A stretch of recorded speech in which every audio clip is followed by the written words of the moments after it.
താമരശ്ശേരിയിൽ കൊല്ലപ്പെട്ട 10ാം ക്ലാസ്സുകാരൻ ഷഹബാസിന്റെ കുടുംബം ഇന്ന് മുഖ്യമന്ത്രിയെ കാണും.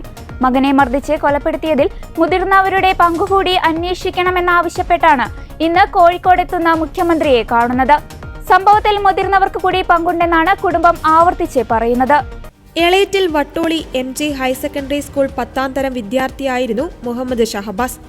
താമരശ്ശേരിയിൽ ഷഹബാസ് ഉൾപ്പെടുന്ന MJ ഹയർ സെക്കൻഡറി സ്കൂളിലെ വിദ്യാർത്ഥികളും താമരശ്ശേരി കോരങ്ങാട് ഹയർ സെക്കൻഡറി സ്കൂളിലെ വിദ്യാർത്ഥികളും തമ്മിൽ ട്യൂഷൻ സെന്ററിലെ കലാപരിപാടിയെ ചൊല്ലി സംഘർഷം ഉണ്ടായിരുന്നു.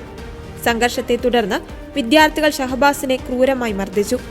നഞ്ചക് എന്ന ആയുധം കൊണ്ട് തലയ്ക്കടിയേറ്റ ഷഹബാസ് വീട്ടിലെത്തി വൈകാതെ ബോധരഹിതനാവുകയായിരുന്നു.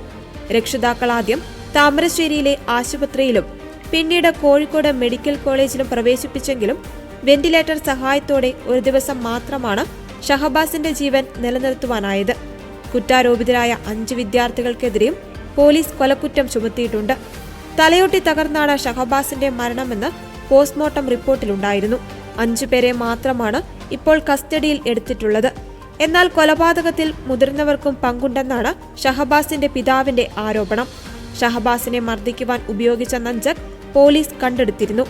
പ്രതികളുടെ വീട്ടിൽ നടത്തിയ റെയ്ഡിലാണ് പ്രധാന പ്രതിയുടെ വീട്ടിൽ നിന്ന് ഷഹബാസിനെ അടിക്കുവാൻ ഉപയോഗിച്ച ആയുധം ലഭിച്ചത്. പ്രധാന പ്രതിയുടെ വീട്ടിൽ ആദ്യം ആളുണ്ടായിരുന്നില്ല. പിന്നീട് വീട്ടുകാരെ വിളിച്ചു വരുത്തിയാണ് റെയ്ഡ് നടത്തിയത്. ഡിജിറ്റൽ തെളിവുകളായ മൊബൈൽ ഫോൺ, ലാപ്ടോപ്പ് എന്നിവയും പിടിച്ചെടുത്തു. റിമാൻഡിലായ 5 വിദ്യാർത്ഥികളുടെയും വീട്ടിൽ ഒരേ സമയമാണ് പോലീസ് പരിശോധന നടത്തിയത്.